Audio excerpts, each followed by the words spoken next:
if you can make it like a qualitatively different price profile, I think, that's absolutely, as much of a competitive advantage as product quality or anything like that. We came back from, like the winter break and New Year's and everything. And then on January 4th, we accidentally ran a script that deleted a bunch of critical databases. Oh, man. This was at like 10 p.m. Right? We were in the office. Someone accidentally ran a script, and I was like, oh shit. It's like, wait, what do we do? It's like, this thing's gone. Like everything, all the alarms are firing because like the whole site's down. Our whole data collection pipeline is down because there's these critical databases. And we're like, oh shit. It's like, we're panicking. We're like calling up AWS. It's like, hey, like, can you recover this? We had like accidentally deleted like these 3 databases. There are some domains, marketing, fundraising, where I think you get kind of disproportionate leverage out of your ability to storytell and exaggerate in ways that, like, not trying to lie, but like trying to communicate your point in a sharper and like more emotional way to people. We lovingly refer to it now as the China bailout of Q1 2016. We actually signed, believe it or not, we signed ByteDance as a customer in 2016 for $20,000 a month. That's product market fit. Product market fit. Product market fit. I called it the product market fit question. Product market fit. Product market fit. Product market fit. Product market fit. I mean, the name of the show is Product Market Fit. Do you think the product market fit show has product market fit? Because if you do, then there's something you just have to do. You have to take out your phone. You have to leave the show 5 stars. It lets us reach more founders and it lets us get better guests. Thank you. Well, Jeff, welcome to the show, man. Thanks, Pablo. Glad to be here. Thank you for having me. So, I mean, Amplitude is now, massive company, public company worth well over $1 billion. And you were there, effectively since day one. I mean, your co-founder joined a little bit after kind of everything started, but still effectively kind of, pre-revenue or very, very, very early revenue, certainly before things absolutely.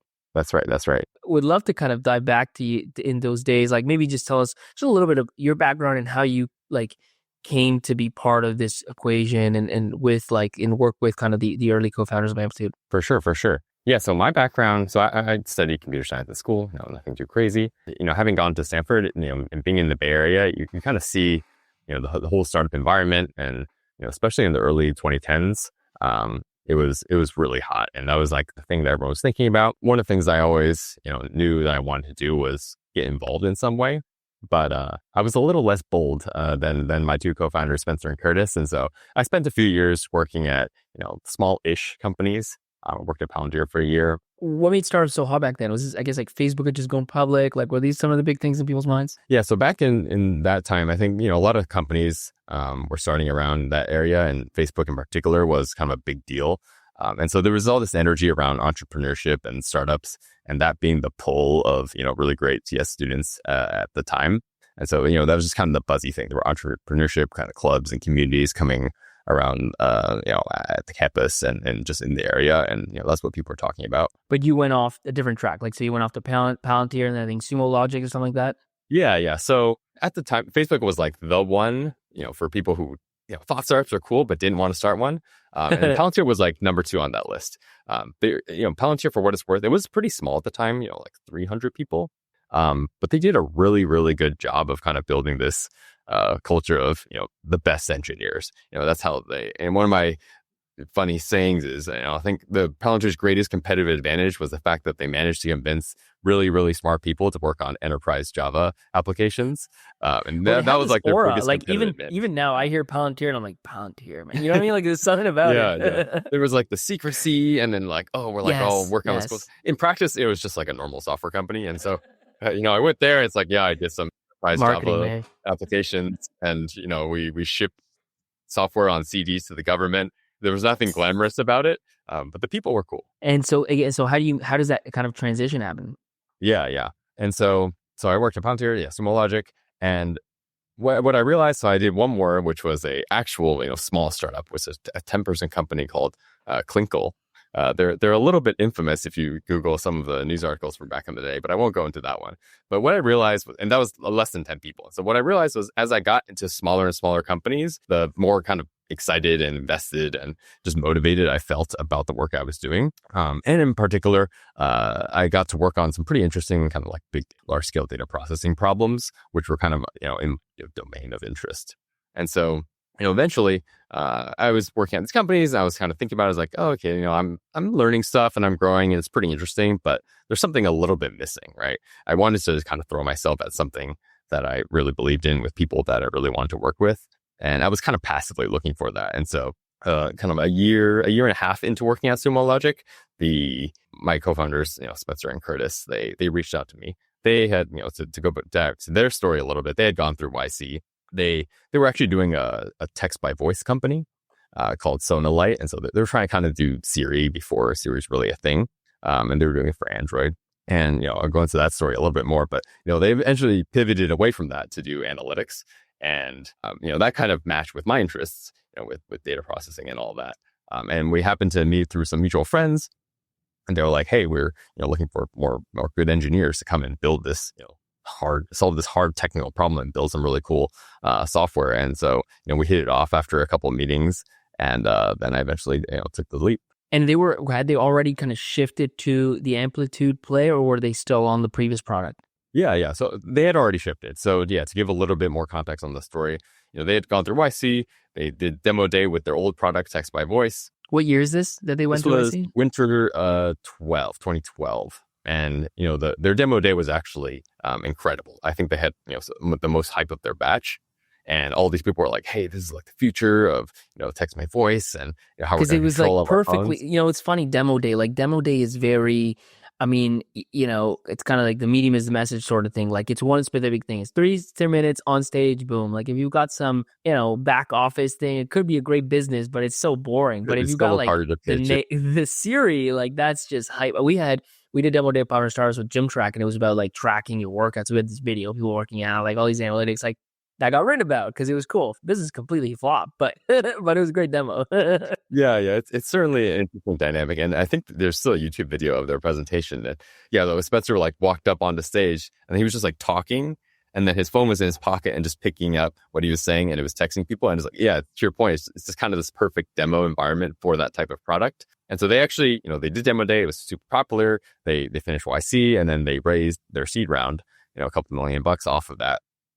It was at that same time that they realized, hey, we don't think we can turn this into a long-term business. And I'll go into a little bit of the details of that. But basically, they had spent, a bunch of the time like looking at their usage and understanding how their users were using the product, what was good, what was bad, kind of your standard, introspective, analytical. Because tell me a bit more. Like what was, like I think it's Siri, but it's kind of Siri's almost like an interface for other apps. Like what was the standalone app? Primarily for texting, right? So it would, one, read your text to you, and that's pretty straightforward. But then two, voice recognition, so you could send texts without touching your phone. And this is because you want to be able to drive and text and do other things while being able to text. And again, a really useful and practical idea in practice. And what they realized was, wasn't that the idea was bad. It was that through their analytics, they saw that if users encountered errors or basically mis translations or whatever of their speech to text, they were only a little bit tolerant of that. So like the first time it fails, that's cool. People were willing to give it a second chance. Second time it fails, they're gone. And so that was the amount of tolerance that they had. And so what they realized was that, hey, to actually make this product successful, we need to dramatically improve the voice recognition technology. And they're not machine learning researchers. In fact, they were just using the Google Voice API to do the speech recognition. And so, they could have spent the next, 5 to 10 years kind of banging their heads against voice recognition as a problem, but they kind of realized that wasn't their strong suit. And so they started looking into other options. It's an interesting, I'll say something like just a tangent on it, like, because it reminds me again of my story a little bit, which is like in at least in consumer, I don't know if B2B is actually like this, but consumer is very much 0 to 1 in the sense of it either works or it doesn't work. Like the reality is it's probabilities, like let's say it was 80% accuracy or 85% accuracy, but you almost hit this point where there's enough accuracy that people think it works, and below that line, it doesn't work. And literally, that's how people think about things. Same thing with Gymshark. Gymshark was about counting reps, and it was like, you would think if I said to you, oh, this thing's 90% accurate, you're like, oh, it's pretty good. Like, that sounds like a good accuracy. But if I tell you did 9 reps when you did 10, it's absolute garbage. Like, it just doesn't work. And I think for some things, I don't know how to make sense of this, but I always compared it to running. Like, a GPS, you don't really know. So, like, if something tells you ran 5 kilometers, you're like, cool, it ran 5 kilometers. You later find out it was 4.89. Like, unless you're an elite runner, you're like, well, whatever, right? How else am I going to measure it? Like, it seems to work pretty well. But it's kind of similar to that, right? Like, you think about Texas Peach, like, you can do it yourself perfectly. So if the machine's going to do it for you, it needs to be pretty much perfect. Otherwise, you're like, it just doesn't work. Like, it's not useful. And then the value drops to zero pretty quick.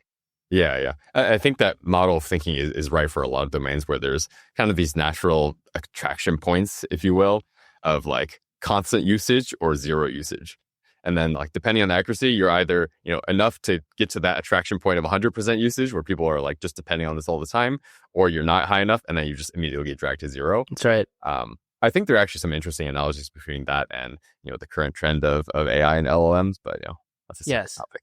No, there are. I mean, there's a lot of parts to it. Like, at the beginning, it just felt like it was going to take over everything, and maybe it'll take more time. But there's definitely like some people who've tried for certain things and it didn't work, and now it's like done. It just doesn't work. But yeah, like, the stuff evolves kind of in a line. I think if you're a consumer, it just kind of is a step function. But in the background, it's kind of a bit of more of a line. Yeah, definitely interesting. And so, yeah, that realization was very important for Spencer and Curtis to make in those early days. Because kind of dictated the next 10 years of their life, if you will. But the way the tool that they used to do that was this internal analytics thing that they had built. Because and it is funny because now looking back, they're like, oh wow, it was like, it doesn't make sense if you're trying to build a successful consumer product to spend a bunch of your time building this internal analytics tool. It's like not actually helping you do the thing. But, at the same time, it also helped them discover the thing that they wanted to pivot to, because once they made that decision, all these other companies in their YC batch were like, hey, that tool, that you showed us that you used to make your decision to pivot your company, that seems actually pretty cool.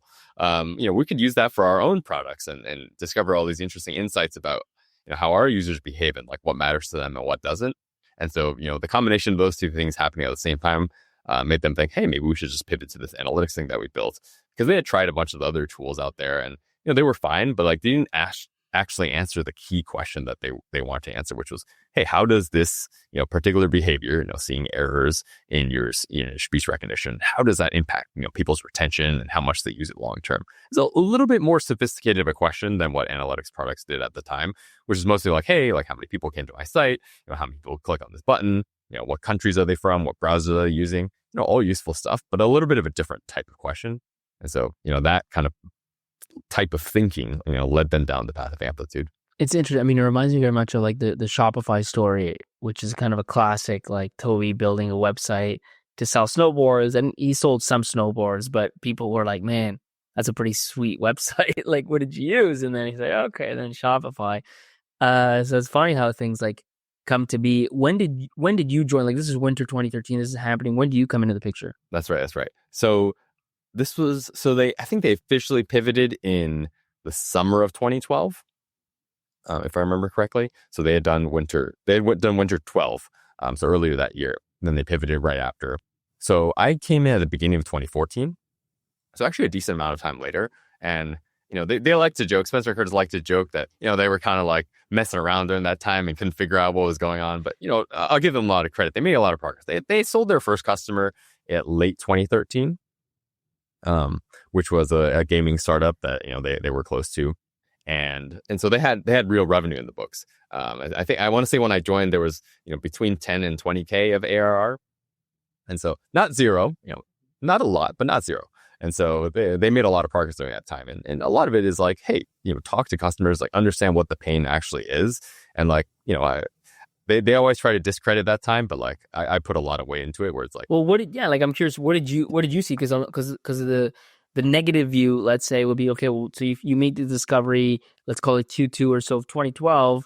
It's 18 months later, like certainly over a year later, and you've got a couple customers to show for it for something that it's not about simple or complicated product, but it's not like you're trying to go to Mars, like you're trying to do analytics, but for, mobile, let's say, or whatever, like, analytics is then done for the web, now you're trying to do it for mobile. Like, why is it taking so long? What was happening?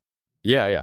That's a good question. I think one, there's a lot of like iteration on like the infrastructure, the shape of the problem. There were existing tools, but obviously there was something unsatisfying about them, which is why they wanted to build something new. And so understanding like what that dissatisfaction was and how to translate that into product, and then the analytics more so than your traditional SaaS company or traditional consumer company has quite a bit of infrastructure / software challenges to it. Like even at the time, when I joined up with them, even though there were very few customers, very little revenue, they were actually doing quite a bit of scale, like a very unnatural amount of scale relative to how much revenue they had. So they had to solve some pretty interesting technical problems even to get to that point. Because those customers just had a lot of users. Yeah, and like customers that have a lot of users and a lot of data like feel the pain a lot more, right? You got a database of like 100 people, and it's like your analytics can be literally anything. You could use Excel and you're fine. And so it's like you don't have a lot of interesting problems with respect to this. And so only when you have like billions of data points that you're like, okay, now I got to figure out something. I can't just run normal processes. I definitely can't use Excel. I can't even use my normal database to do this anymore because the queries are too slow. It'll like actually take down my production site. And so it's really at that scale that it gets interesting as a kind of unique problem. And so like that, they were actually processing quite a bit of data.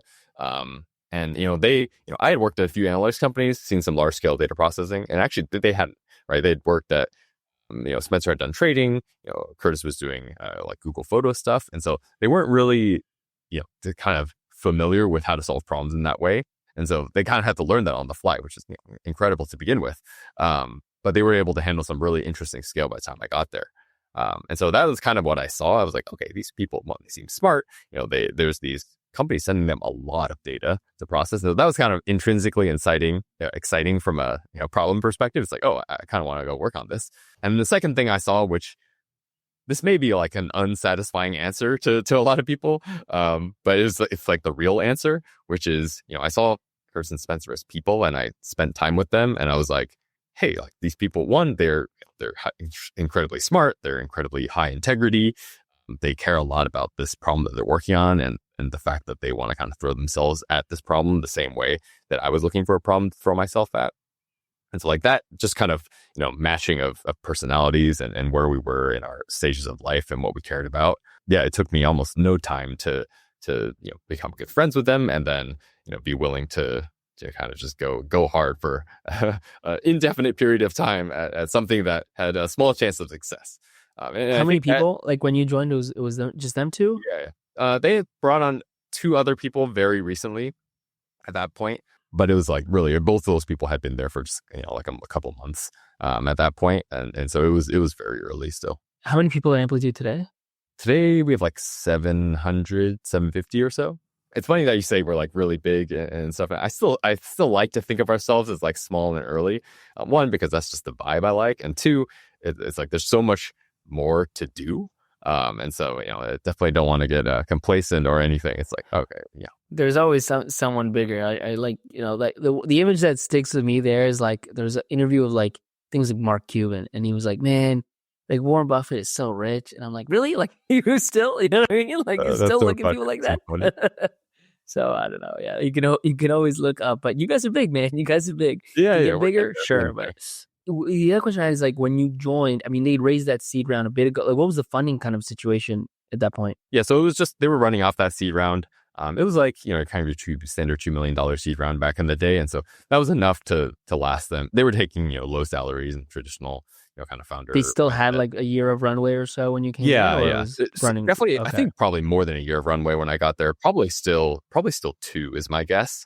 They were running very lean, which is something that actually Amplitude has always been kind of all about, is it being very lean and efficient in the way we build. And so it wasn't until, like we spent that year, trying to get traction, right? Can we get to the point where we have enough traction to raise an A? And we weren't really at risk of running out of money at the end of the year, but it would, by the end of the year, that was 2014 at the time, it would have gone to the point where like, if we didn't have traction at the time, then you'd be like, oh, okay, now we're kind of, now we're digging into the lifeline at the end and need to start seriously thinking about what the options are.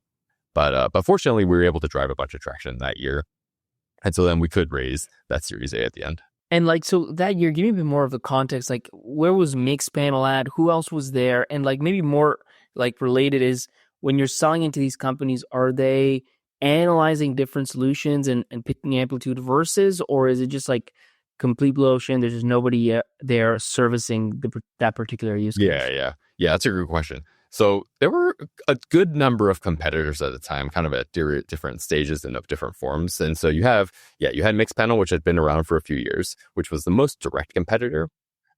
And they were pretty popular in kind of the startups that we were selling to at the time, right? The type of people that we actually had access to and could find. And our big kind of differentiator, so to speak, we had two differentiators against them. One was just price.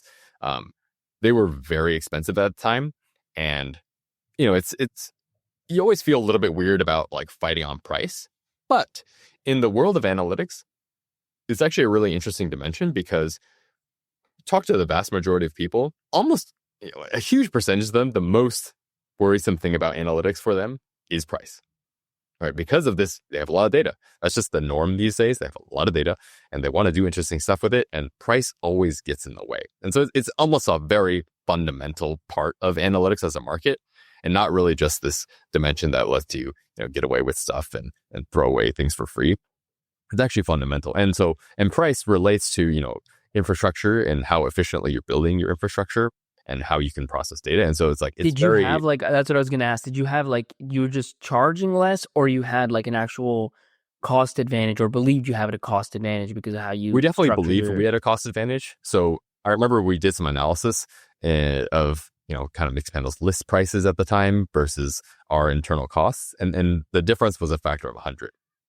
And so, how much of it was, them taking margin, we don't know for sure. But, we looked at that and we're like, seems like there's an opportunity to disrupt this a little bit. I remember it used to be Mixpanel, if you put their little badge on your website, you would get 25,000 events for free. That's like, okay, 25,000 events, Well, if you're running a website, as soon as you start using that, you're like, oh, well, it's already gone. Right? Boom, there it is.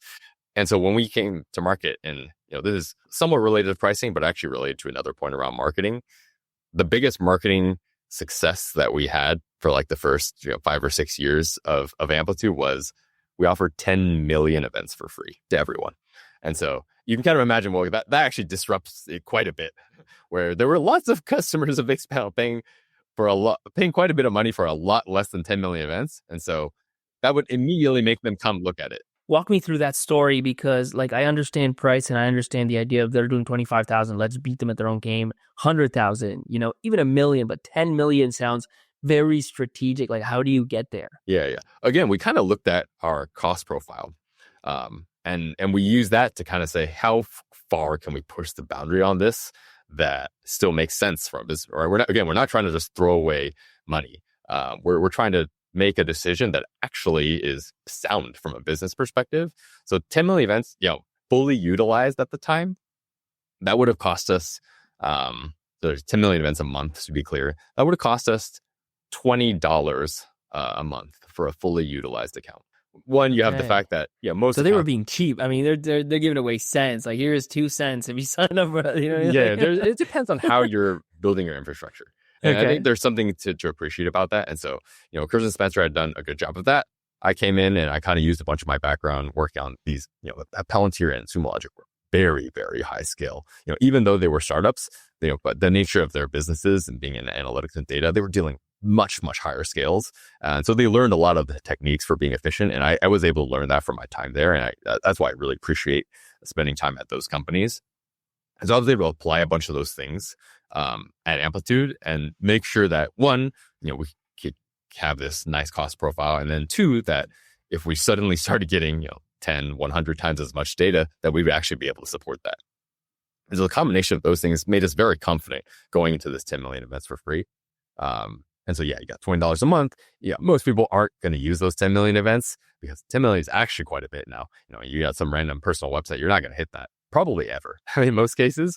And so a couple of dollars a month to like get these accounts, and we're B2B, not consumer, and so you're not going That's to a have no-brainer. like literally That's an millions absolute of them. no-brainer. Plus, you get the positioning advantage, the marketing advantage Exactly. on top of Like, it all. every single Mixpanel customer would look at Amplitude at that point. And like that was how we got off to our crazy start. And they were like the hotter one at that stage, right? They'd raised sure, like for 10 sure. million from A16. Like they were like the not really a big dog because it's not like they're a basket, but they were. They had Andreessen behind them and everything. And so like they were a very big deal at the time. And so there was the price thing, and that was a big deal. There was also, what I mentioned earlier around the type of analysis, if you will. Spencer Curtis, when they were building Sonalight, they really wanted to do this, like, how does, X behavior, seeing errors in your speech recognition affect Y behavior, where it's like retention, engagement, this kind of like behavior impacting behavior analysis. And like today, if you think about it and think about any analytics tool, they can pretty much all do it. Yeah, it's all events driven. Like how many of the people who do this event, what's But that? it was cohort actually a look little like? bit unique at the time. There wasn't quite any other tool that could do it in that way. And so we built that in alongside with the cost efficient infrastructure, and like the combination of those. So it's like, okay, people look at us because of the cost, and they're like, oh wow, you can actually do like more analyses than before. It's like, wow, it's kind of a no brainer at that point. What do you think? So there's a whole tangent here because let's separate it. First of all, just price. There's such a stigma, I think, in traditional business, price is understood to be a big deal. And like, Walmart won because of price. Like a lot of these big companies win they're just like, hey, we're going to do it cheaper. And then everybody gets it. But in startup land, it's a bit of a stigma. It's like, yeah, you want to win because you're 10x better. You want to win because you're easier to use, because the UI is better, like whatever. You don't want to win because you're cheaper.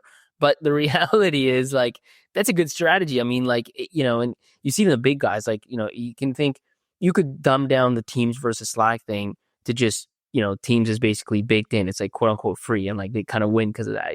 Not super clean, but like a little bit. And you certainly I've seen it, like, just kind of, this is just top of mind for me, but a little bit on the side. Like there's this company in Toronto called Hostaway their software, like think about property management software for like Airbnbs and these sort of things. Anyways, there's this big dog called Guesty. They're like $1 billion company. Hostaway, all they did, and I asked people in the industry, like all they did was they just matched the features, did it for like 20% the price. Now they're worth $1 billion. Like, I'm sure there's other things, but I asked founders in that ecosystem, and I'm like, were they better in any way? They're like, no, they were just cheaper. And at some point, people were like, why am I paying 5 times more for something that I could do? Like this is ridiculous. So all of that to say, because you saw it firsthand at Amplitude, you did an Amplitude, like maybe it's something you thought about more. Like, what do you think about that? Like, do you think that there isn't enough focus on just trying to deliver something cheaper than whatever the incumbent or market leader is, and as a winning strategy? I think it depends a lot on the domain, but I would say that if you can make it like a qualitatively different price profile, I think that's absolutely as much of a competitive advantage as product quality or anything like that. And so in our case, we kind of saw it as again the 100x difference. We're like, hey, what's going on here? There's something that we can uncover that the market has not discovered in terms of efficiency perspective. And so in that case, it was pretty clear to us that there was something there. Now, for other domains, I can kind of understand in some cases where there's kind of a couple things going on. One, it's like, okay, being 20, 30% cheaper, like that's not enough to really get people to like think about it. And then two, I think there's kind of the flip side of your argument, which is if there is not actually a price differentiation angle, like there isn't actually one there, but then you try to make one, you kind of just dig yourself into a little bit of a hole where you're like, okay, we got all this traction because of price. It's like, well, now let's go make a sustainable business. And it's like, well, okay, that's not possible under the price profile that you kind of discovered.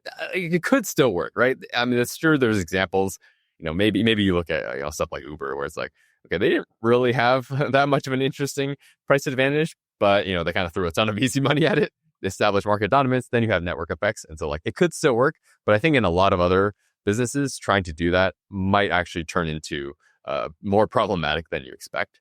And so, in contrast, we kind of believe that we had kind of a qualitative and scalable price efficiency to figure out. And I think you see similar things around the LLM APIs today as another example. It's kind of a similar model to us, right? We charge based on events, they charge based on API calls. And it's like having a price advantage there is massive, right? It makes a really big difference to the people using those APIs. And, the fact that, if you actually come up with a lower powered, smaller model that delivers high performance, that is a huge competitive advantage. I think people do understand it really well in a domain like that. And so, yeah, I think it depends on the type of problem that you're looking at and how much it comes to people's minds. I think in the LLM side, people are starting to get the idea that a lot of this stuff is a bit of a commodity, at least in the sense of you put in a prompt, you get some sort of a answer back. Some are better at one thing, some better at others, but they tend to all kind of converge. And so then it just becomes about, okay, well, who's going to do it faster, cheaper? Those are the two things that end up being top of mind. So I totally get that. Your point about it being commodity is actually interesting because we definitely wouldn't have said it at the time. But to some extent, we believe that the analytics infrastructure is a commodity now. And what is our strategy? Our strategy is we're building a bunch of tooling around that analytics infrastructure, right? Because your end goal isn't to do analytics. Your end goal is to make good decisions and actually make your product better and power your product in interesting ways. And so in some sense, maybe that insight is the right thing. Like the fact that it was a commodity means that people are price sensitive about it. And so, you can apply that to lots of domains and which part is commodity and which part is the differentiation. The part that's commodity, you want to, you basically don't expect to make much margin off of that. And so then you drive price down as much as you can. And then you have all these other use cases, which are not a commodity. And then you make your money off of that. And I think that's kind of standard business as well. I think that makes total sense. I mean, in this particular example, and I think it's something, maybe like let's say a hypothesis or whatever, but a lot of times what happens is the market leader moves up market and, their pricing is a little bit based on that and those types of customers. And the feature set becomes very complicated because of those types of customers. That's kind of this host away example. Then a host away looks at that like, okay, I'm not going to do this up market stuff. I'll charge way less. You could in theory charge way less. I don't have a cost advantage, but you're kind of shooting yourself more in the foot than I am because I'm starting from nothing and you're starting from these big enterprise contracts. And B, I'm not going to build the 20% that gets you those things. I'll build the 80% that everybody else needs. And that can be a play too. But just to keep going on the Amplitude example, talk a little bit more about Mixpanel, specifically from the side of, given that, did you find that the fact that they existed was a benefit in the sense that they were maybe educating the market and kind of spending a lot of marketing dollars? Was that happening for you guys? For sure. It's definitely a benefit for us in that we didn't have to evangelize really at all at the beginning. Maybe we evangelized a little bit of our approach, but by and large, people kind of understood this space, the fact that, hey, it's really useful to have an analytics tool that's tracking what's going on in your product so you can tell and make good decisions about your product. That was huge. And so the vast majority of our leads in the early days came from existing Mixpanel customers. And so, wow. The vast majority. You love this show. You don't want to miss the next episode. Why would you? So hit that follow button. Trust me, it's in your own best interest. That's crazy. That's another kind of false stigma. It's you want to back the market leader. You do. You want to back a company that becomes that ends up being the market leader, which sometimes is the one that starts off as a market leader and many times is not that one. It's just in this case, you guys are now bigger and it's partially the market leader has to go and be a pioneer, has to go and evangelize, has to spend those marketing dollars. They tend to build the brand as a result.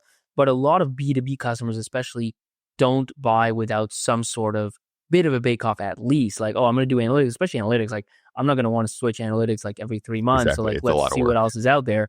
And then it's kind of free leads for you guys. One thing that I maybe wish we had done better, although it's not totally clear how, when we pitched, the VCs, especially in the early days, often the question or the response would be, well, hey, there's all these other analytics companies already.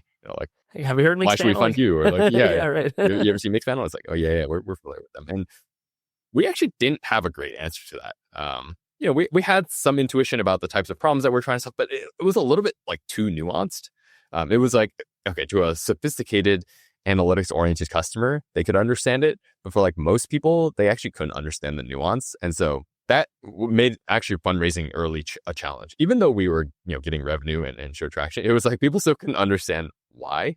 If that makes sense, why are yes, these? No, okay, 100%. We're cheaper, but okay, yeah, but if you're cheaper, VCs are is that a good long-term business model? That's so not cool. It was actually very hard. Exactly, it's not cool, right? It's they didn't have something that they could go tell all their partners and all their friends that they got something really cool going on here, and so we actually were kind of bad at that.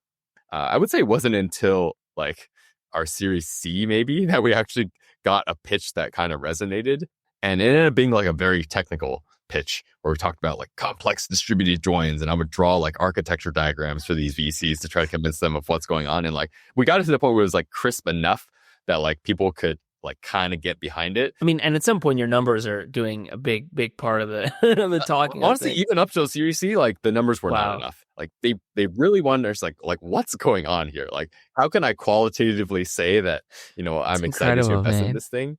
And so we, you know, it's like, you know, half BS story and half, you know, based on reality, a way of talking about what we're building that would kind of capture this idea of, hey, there's all these questions that people want to answer that they have a hard time answering in your traditional analytics tool or like an out-of-the-box data warehouse. And like, we're really good at those. And it was just a very nuanced thing to communicate that we had seen like so many times with so many customers in practice. And so we just intrinsically knew it, but it was very hard to communicate.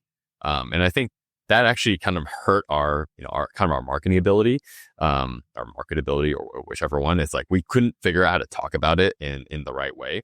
We kind of tiptoed that for a long time, navigated all sorts of different paths. Yeah, I'm particularly interested because right now I'm leading a pre-seed deal on a late entrant, like a company that is very similar to others, and you know, internally it was a bit of a battle, even though it's so early. I know the founders, there's a lot of different things, but the reality is many people are stuck. And maybe right, like we'll see, you know, like TBD, but they believe that it's like, wow, this is the same, like, you know what I mean? Like there's already this market leader, like why would you do this? And I'm like, but they're winning deals against them, this and that.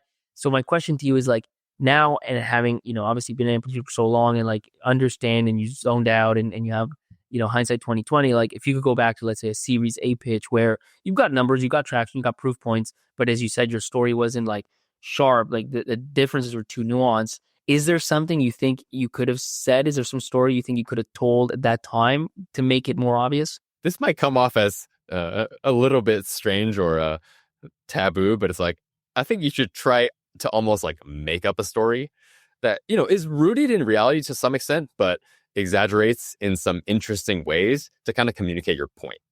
And that's a little bit where we ended up, you know, by the time the Series C ran around, where it's like, I would say like Spencer, Curtis, and I were very just like honest people, if you will, you know, not to brag about honesty, but it's like, we're kind of bad at like spinning the story in our words in a way that, you know, oversells. And so we should kind of say it like it is. And, you know, I value a lot in our working culture, but well, even your marketing, if you think about that 10 million was like based in reality, you know, like here's 10 million credits, like boom. Yeah, exactly. You know, like, exactly. Yeah. Maybe we should have done 100 million if, you know, if we're exaggerating. And there's a little bit of, there's some domains, you know, marketing, fundraising, where I think you get kind of disproportionate leverage out of your ability to storytell and exaggerate in ways that, like, not trying to lie, but like trying to communicate your point in a you know, again, in a sharper and like more emotional way to people, so that they have something to latch onto, and that's good for recruiting. Yeah, it goes for marketing, fundraising. It has a lot of benefits, and so it's like I'm not like looking down on this at all. I think this is actually great and a super valuable tool and skill for founders and to have. And I think we're kind of bad at it. Yeah. And so so what would it like? What would it be like right now if you could go back and just say, okay, here's why we're different than the others? What would that be? Yeah. I think actually leaning on this kind of infrastructure piece of like, hey, we designed like this crazy new database and it totally changes like the cost profile as well as enables all these things. It's like we ended up kind of coming to that in Series C, but we could have still told that from the beginning and there would be some truth in it. And then I think that just much more easily communicates what's going on.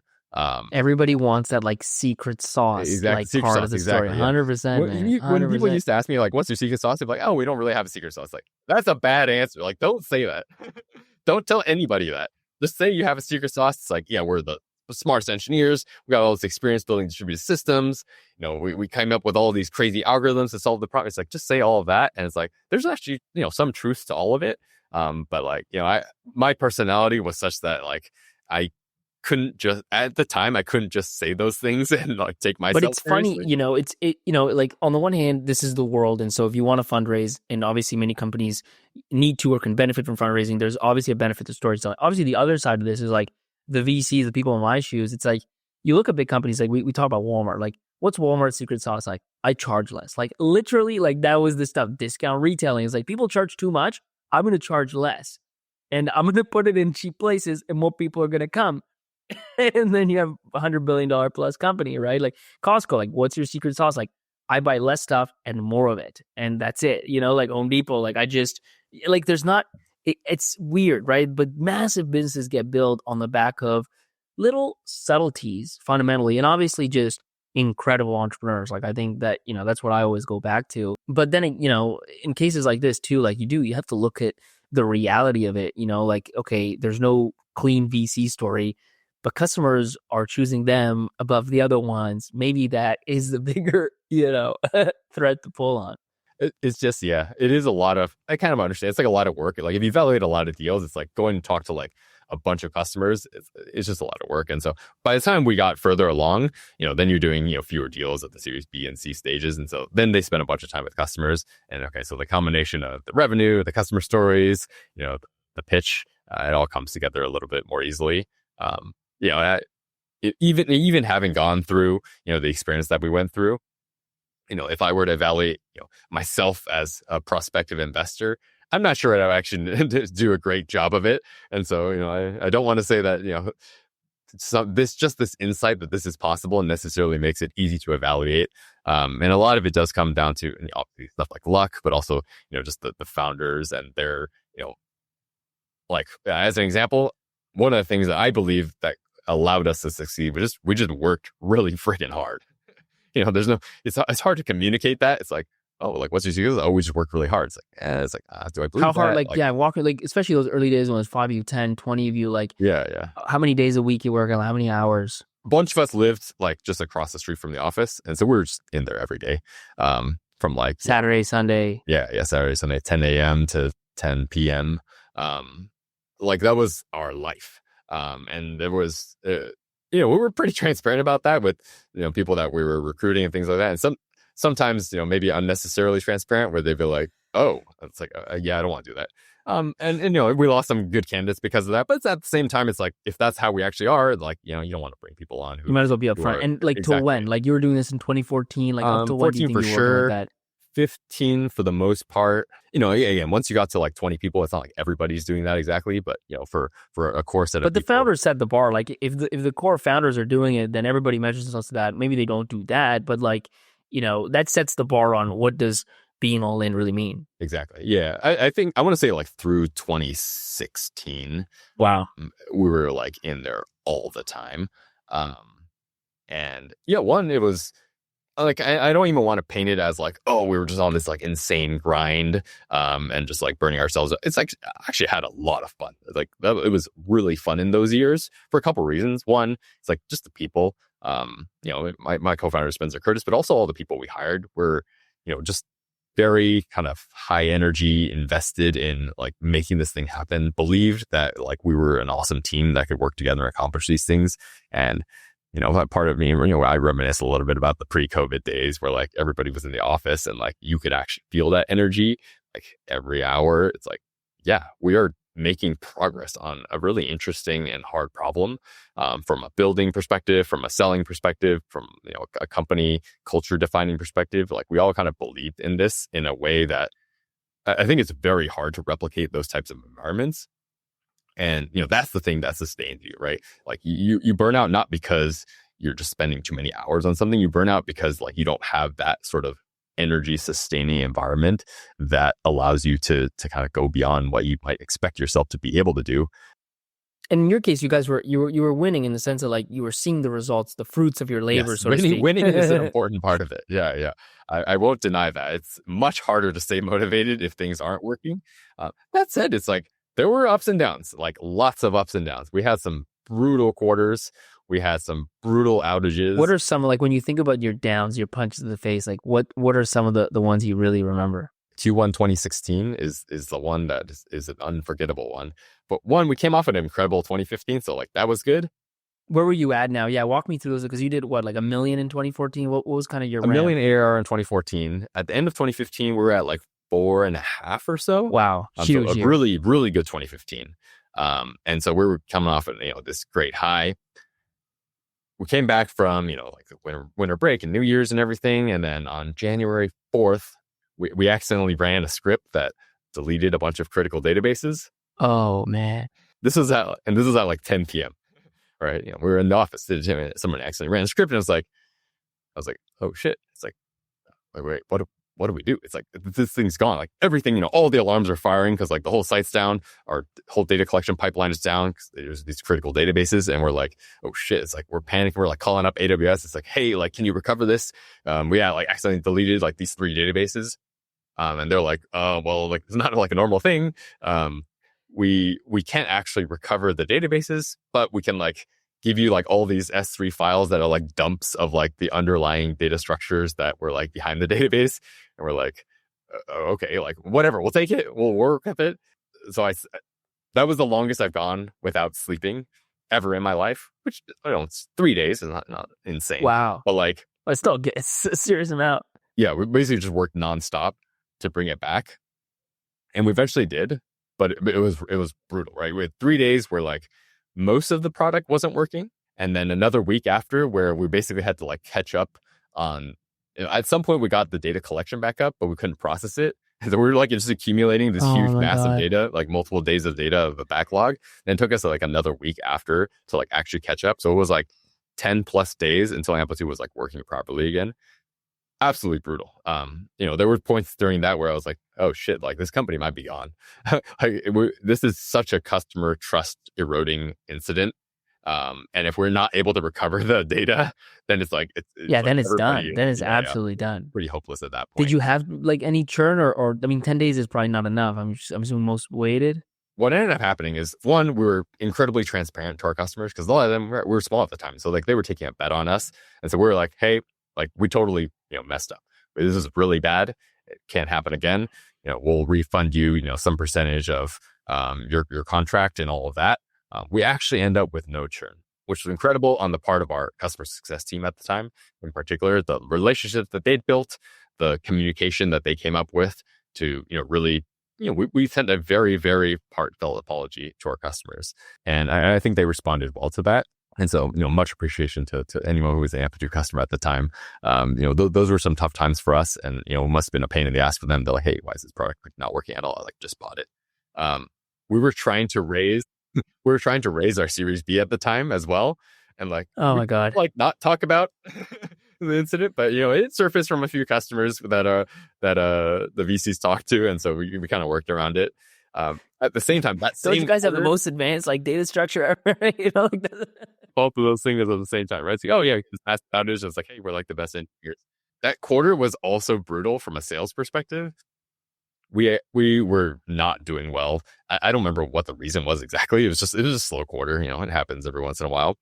And we came up with all sorts of like silly things. We had like we called it the leap year special, which just like for enterprise SaaS companies, just like, to have discounts, like to just find to just find customers. And then we lovingly refer to it now as the China bailout of Q1 2016.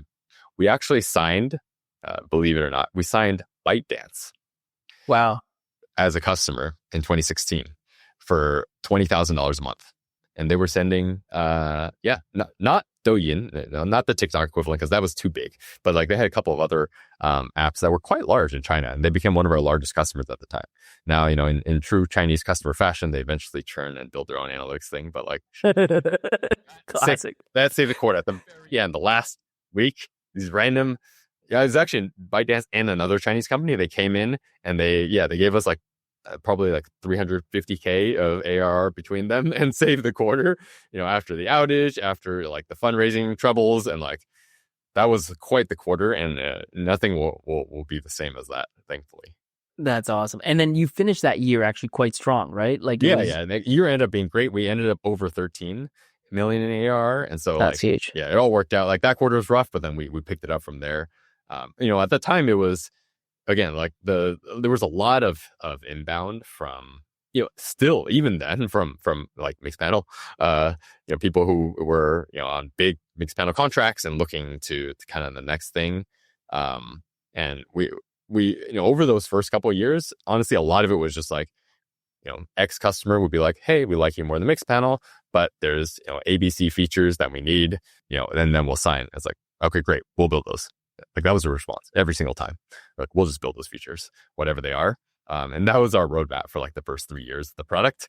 Pretty straightforward, when you put it that way. And that's how we kind of approached building, the company and the market up. Oh, that's awesome. Like my summary of it, like from the outside looking in, and like, I don't mean to simplify, but it really, you guys kind of kept things simple in a way. I mean, obviously there's so much hard work and I think innovation in terms of the structure, but it's like, listen, we're going to do what they're kind of doing, but like, we're going to do it a little bit better and certainly a lot cheaper.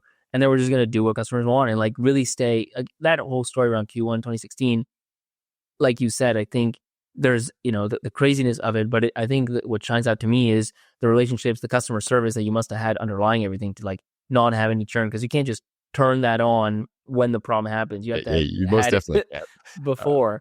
And you haven't slowed down, right? Like 13, I think myself, like 13 and a half, 2016, now 8 years later. I mean, in 2020, I guess you crossed 100 million and now you're doing about 300 million. We're doing over 300 trailing now. 12 months, right? And ARR looking at it must be well over 300.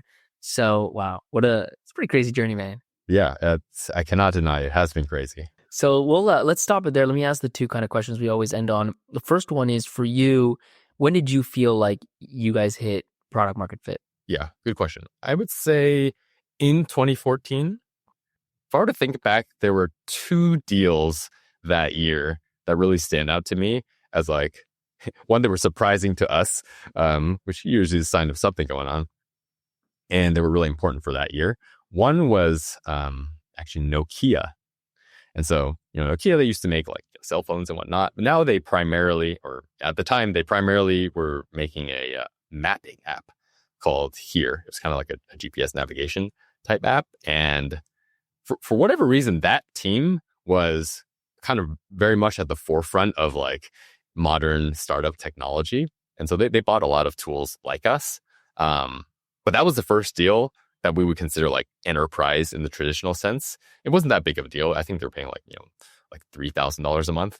But like, when we closed that, we're like, oh, wow, it's like this, huge logo, huge company. Yeah. Well, I could tell my parents about this company, that kind of thing. It's like they're actually buying us. And they loved using Amplitude. And, the guy that bought us there ended up being still a champion for us today, like 11 years later at many other companies. And so it's like, that was a really, really, important proof point of, hey, like we can sell to enterprise companies.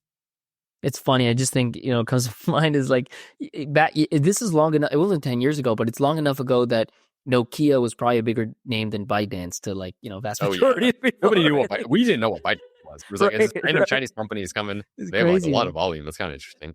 Nokia was much bigger than ByteDance back then. And this was because it was 2014. It actually was. Yeah, it was like 11 years ago almost now. And yeah, so that was a big deal that year. And then the second deal that really stands out was Coursera, who we also closed in 2014. They paid us. They were the biggest deal at the time. They paid us $10,000 a month. And so, that was like, probably, like close to half or, a third of our ARR at the time. And so, because it was a summer 2014, that was like, wow, this company's willing to pay us like a lot of money for 100K, over 100K a year. Like, that's big. Almost an unimaginable amount of money at the time.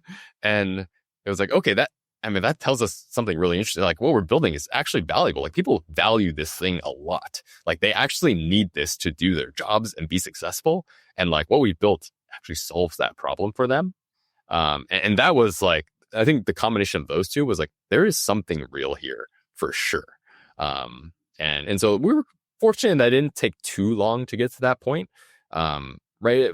Combination of the market being like a little bit established, and us, having some good luck at the beginning with traction. Like I think those two really convinced me that, hey, there is product market fit here. And then the last question is, taking everything you've learned over the last decade, what's kind of like one of the biggest pieces of advice you'd have for an early stage founder today? Yeah. There's a lot of options. I think the one that I come back to, if I were to think about what I wish I told myself, it would be to have obsessively high standards about things. As a person, that's kind of what I gravitate toward naturally. But I think what I didn't quite realize that, Spencer, our CEO, often reminds me of is that like, hey, like we are building this company. It is our company. And that means you basically get to decide everything, to an extent. And so like if something is bad, one, it's your fault, right? It's your company. It's your fault. But two, it's like you can change it, and in almost arbitrary ways. And so I think one of these things where like most people in life, you're going through life and like the vast majority of stuff happening around you, you kind of don't have control over. That's just how it is, right? The big world, lots of things going on. And so you kind of get into this just normal habit. It's like, oh, this thing kind of sucks. And like, I just have to deal with it, right? With life. And that's actually, healthy for the vast majority of things, because otherwise you'd probably be really stressed out all the time. But like, you kind of, just live in that way. But, if it's your company, you don't, you don't need to think in that way. You can actually control everything, and not in like I'm a controlling micromanagement type of way, but it's like you can infuse like your own beliefs, your own convictions, your own principles into everything that goes on at the company. And then you want to bring people who, believe in those as well, because otherwise like you probably won't work very well with them. But also, you want to reinforce the things that you believe in. And because it's your company, you don't have the same, obligation to just deal with things, that just happen in the world. And I think leaning more into that would have made me a little, happier perhaps, because, you get kind of caught up in like, oh, like these bad things are happening. And it's like, I wish I could change that. It's like, no, you actually could change that and spend the time on it and think about it. I think maybe it's the other thing. Like sometimes something bothers you and you don't really realize why. But often the case is like, there's something that you believe in that is not being reflected in something that's happening. And so taking the time to think about that and encode that. One thing I'm really happy with is we did that for our cultural values at the beginning of Amplitude. So humility, ownership, growth mindset are our values. And like, I'm so happy we took the time to think about that, write that down, and propagate that to this day. Without that, like a bunch of other things at the company would have gone wrong. And I would have been like, hey, why did that happen? Well, it's because we didn't really think about it. And so, yeah, having really high standards about things that you care about, internalizing that as one of the most useful levers for building a company, and then hopefully making yourself happy as a result. Love that, man. Well, Jeff, thanks so much for jumping on the show, man. It's been great. Of course. Thank you, Pablo. It was a pleasure of conversation. So picture this. It's months from now, years from now, and one of your founder friends, a really close founder friends of yours, guess what? Their startup went bankrupt. And it turns out if you had just shared the product market fit show with them, they would have learned everything they needed to find product market fit and to create a huge success. But instead, their startup has completely failed. You have blood on your hands. Don't let that happen. You don't want to live like that. It is terrible. So do what you need to do. Tell them about the show. Send it to them. Put it on WhatsApp. Put it on Slack. Put it where you need to put it. Just make sure they know about it and they check it out.